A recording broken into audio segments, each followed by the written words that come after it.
లగచర్ల దాడి కేసులో ఒక ఇంపార్టెంట్ పరిణామం మనం చూస్తున్నాం. కొడంగల్ మాజీ ఎమ్మెల్యే పట్నం నరేందర్ రెడ్డిని అరెస్ట్ చేశారు పోలీసులు. హైదరాబాద్ ఫిలిం నగర్లో ఆయన్ని అదుపులోకి తీసుకున్నారు. కలెక్టర్పై దాడికి కుట్ర చేశారని నరేందర్ రెడ్డిపై ఆరోపణలున్నాయి. పట్నం నరేందర్ రెడ్డి అరెస్ట్ పై సోషల్ మీడియాలో ఘాటుగా రియాక్ట్ అయ్యారు కేటీఆర్. అక్రమ కేసులో అరెస్టులతో భయపెట్టాలని చూస్తే బీఆర్ఎస్ భయపడదంటూ కౌంటర్ ఇచ్చారు. ఆ బ్రేకింగ్స్ ని చూస్తూ ఉన్నాం. పట్నం నరేందర్ రెడ్డి అరెస్ట్ పై బీఆర్ఎస్ భగ్గుమంటోంది. చేతగాని పాలన అంటూ ఘాటు విమర్శలు చేశారు కేటీఆర్. రేవంత్ నియోజకవర్గంలో ప్రజా తిరుగుబాటును బీఆర్ఎస్ కాపాదిస్తారా అంటూ నిప్పులు చెరుగుతున్నారు.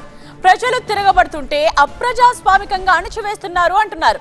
అక్రమ కేసులు అరెస్టులకు బీఆర్ఎస్ భయపడదంటున్నారు కేటీఆర్. లగచర్ల దాడి ఘటనతో కొడంగల్ నియోజకవర్గం అంతటా టెన్షన్ వాతావరణం కంటిన్యూ అవుతోంది. గ్రామాల్లో పోలీస్ పికెటింగ్ తో పాటు ఇంటర్నెట్ సేవల్ని కూడా ఆపేశారు. ప్రస్తుతం పలు గ్రామాలు నిర్మానుష్యంగా కనిపిస్తున్నాయి.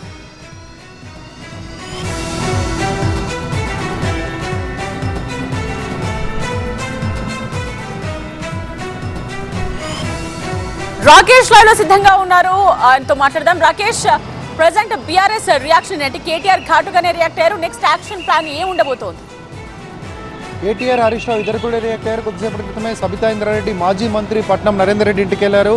ఆ ఇంట్లోనే ప్రస్తుతం ఆమె ఉన్నారు. కొంతమంది బీఆర్ఎస్ నేతలు కూడా పట్నం నరేందర్ రెడ్డి ఇంటికి వెళ్ళబోతున్నారు. అసలు నరేందర్ రెడ్డిని ఎక్కడికి తీసుకెళ్లారు, తెల్లవారుజామున ఎందుకు అరెస్ట్ చేశారు, ఎక్కడైతే లగచర్లలో జరిగినటువంటి దాడిలో ప్రధాన నిందితుడిగా పోలీసులు చెప్తున్నటువంటి సురేష్కి ఆయనకి మధ్య కొంత ఫోన్ కన్వర్సేషన్ జరిగింది.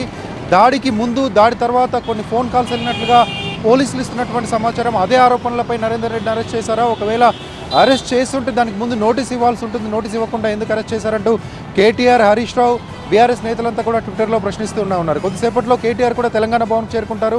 తెలంగాణ భవన్ నుంచి ఆయన కార్యాచరణను 12 గంటలకు ప్రకటించేటువంటి అవకాశం ఉంటుంది. అక్రమ అరెస్టులను ఖండిస్తాం, దాంతోపాటు ఉద్యమంలో చాలా అరెస్టులను, చాలా నిర్బంధాలను ఎదుర్కొన్నటువంటి పార్టీ ఇలాంటివన్నీ కొత్త కాదు. ప్రజలు చేసినటువంటి తిరుగుబాటును, ప్రజలు చేసినటువంటి చూపించినటువంటి వ్యతిరేకతను ఒక పార్టీకి రుద్దేటువంటి ప్రయత్నం ప్రభుత్వం చేస్తుంది. నిన్న జరిగినటువంటి దాడిలో ఎక్కడా బీఆర్ఎస్ జెండాలు కనిపించలేదు, బీఆర్ఎస్కి సంబంధించినటువంటి ఆనవాళ్ళు కనిపించలేదు. అయినప్పటికీ బీఆర్ఎస్ నేతలకు దాన్ని చుట్టేటువంటి ప్రయత్నం ప్రభుత్వం చేస్తుందంటూ బీఆర్ఎస్కి సంబంధించినటువంటి నేతలంతా కూడా చెప్తున్నారు. కేటీఆర్ కొద్దిసేపట్లో తెలంగాణ భవన్ చేరుకొని ఒక కీలక సమావేశాన్ని నిర్వహిస్తారు. ఆ తర్వాత 12 గంటలకు ప్రెస్ మీట్ ఉంది.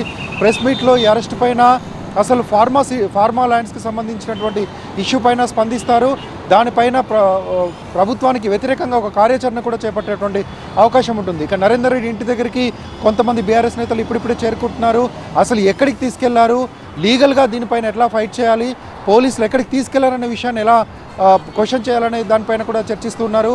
కొద్దిసేపట్లో డీజీపీనో లేకపోతే పోలీస్ అధికారుల్లో కూడా బీఆర్ఎస్ లీడర్లు కొంతమంది ఒక బృందం కలిసేటువంటి అవకాశం ఉంటుంది. లీగల్ టీం కూడా ఈ అరెస్ట్ పైన కోర్టులో పిటిషన్ దాఖలు చేయడమో లేకపోతే కోర్టులో దీనిపైన ఛాలెంజ్ చేయడమో చేసేటువంటి అవకాశం కూడా కనిపిస్తుంది. అన్ని రకాలుగా బీఆర్ఎస్ సిద్ధపడుతున్నట్టుగా తెలుస్తుంది.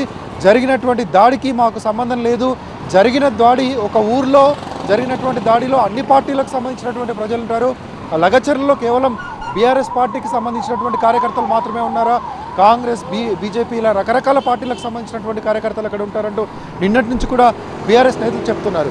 సో ఇష్యూనైతే పార్టీ చాలా సీరియస్గా తీసుకుంటుంది. మాజీ ఎమ్మెల్యే, కొడంగల్కి సంబంధించిన ఎమ్మెల్యే, అక్కడ ప్రజలతో సంబంధాలు ఉంటాయి. అదేవిధంగా నిన్న కూడా పట్నం నరేందర్ రెడ్డి చెప్పారు, ఎవరైతే దీంట్లో కీలకంగా వ్యవహరించిన వ్యక్తి సురేష్ అని పోలీసులు చెప్తూ ఉన్నారో ఆ సురేష్తో ప్రతిరోజు నేను ఫోన్లో మాట్లాడతాను, ఇంతకుముందు నియోజకవర్గానికి ఎమ్మెల్యేగా చేశాను కాబట్టి నాకు అక్కడ కార్యకర్తలతో సంబంధాలు ఉన్నాయి, అక్కడ నేతలతో సంబంధాలు ఉన్నాయి కాబట్టి ప్రతిరోజు ఆ సురేష్తో మాట్లాడతాను, మొన్న జరిగినటువంటి దాడి విషయంలో ప్రత్యేకంగా మాట్లాడినట్టుగా పోలీసులు చెప్తున్నది అబద్ధం, ప్రతిరోజు అక్కడ ఉన్నటువంటి కార్యకర్తలతో మాట్లాడతాను, అక్కడ ఉన్న వాళ్ళని కలుస్తాను అంటూ ఆయన చెప్పారు.